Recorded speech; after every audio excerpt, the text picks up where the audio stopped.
future is being gambled away, and our leaders, those whom we entrust to protect us and set the example, are either failing to stop these dangerous trends or, in some cases, denying the very science of this climate catastrophe. That's noted climate change activist and, as you can see, yachter Leonardo DiCaprio, because yachts, of course, burn no diesel fuel. He is one of the dozens of celebrities who believe we should all change our lives to protect the planet, but they are not willing to change much about their lives. Take Oprah, Kim Kardashian, pretty much any other celebrity. They all have one thing in common. As you can see, Oprah, 5 facts about climate change that will help you sleep better tonight. Celebrity polluter ranking number 9. Climate change is real. Broken heart Kim Kardashian, polluter rating number 7.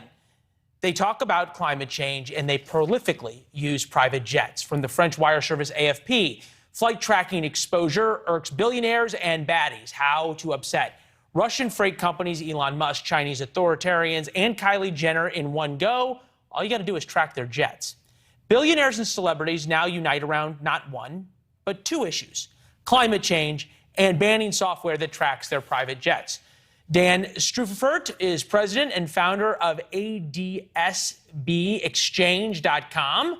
All right, so is there any practical reason that celebrities and reasonable billionaires should be able to not have their jets tracked? Aircraft that are they're operating in public airspace, and generally all these activities that are funded by taxpayers, as far as the air traffic control and whatnot, these records can be found via Freedom of Information Act requests and things like that. So, there really isn't any reason or restriction to keep this stuff private. It's already public. They say it's, I guess, some say it's for safety, some say it opens up to harassment. You think about Taylor Swift, Floyd Mayweather, Jay-Z, A-Rod, all these people fly around all the time. Isn't there even a way to keep this data private if there was some law passed about it? The FAA does have a program for privacy, and sometimes these folks do take advantage of that. It's not 100%, though. There are ways to determine who's flying where, because it's not every day that a G650, for example, in Elon's case, flies from Brownsville to Hawthorne. I mean, you're going to see that and you're going to know who it is. Gotcha. And it's not often at midnight somebody takes off where Taylor Swift just happens to have a concert and then goes back to her hometown. And the like, they say this is about privacy, right? That the easier you make it to stalk them, the easier it makes it for people who have ill intentions. Is that a fair argument?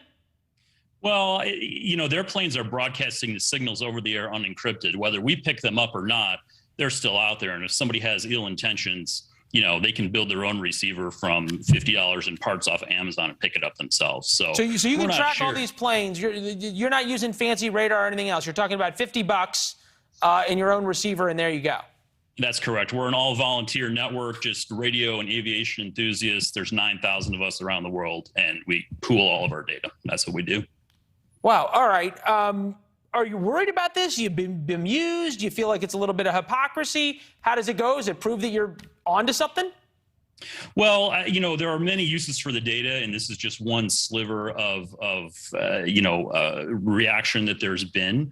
However, I do think it is somewhat hypocritical to say, to complain about, to tell the public that they need to ride their bikes to work and then, fly your private jet all over. There's nothing wrong with private jets. I mean, heck, if I could afford one, I would have one too.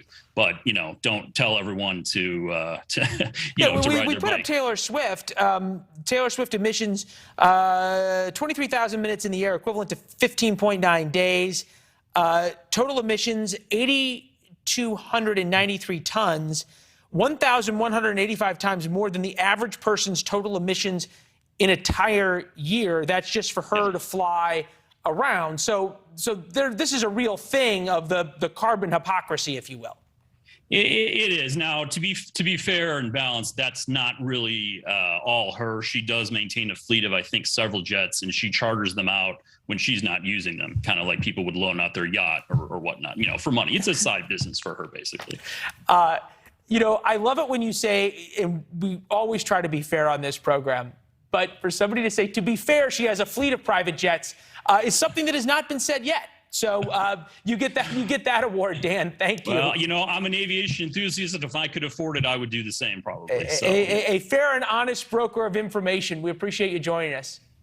Thanks, Leland. Thanks. It's good to see you. Thanks for watching. Go to newsnationnow.com to find NewsNation on your television provider. And don't forget to subscribe. Click the red button to get more of NewsNation's fact-driven, unbiased coverage.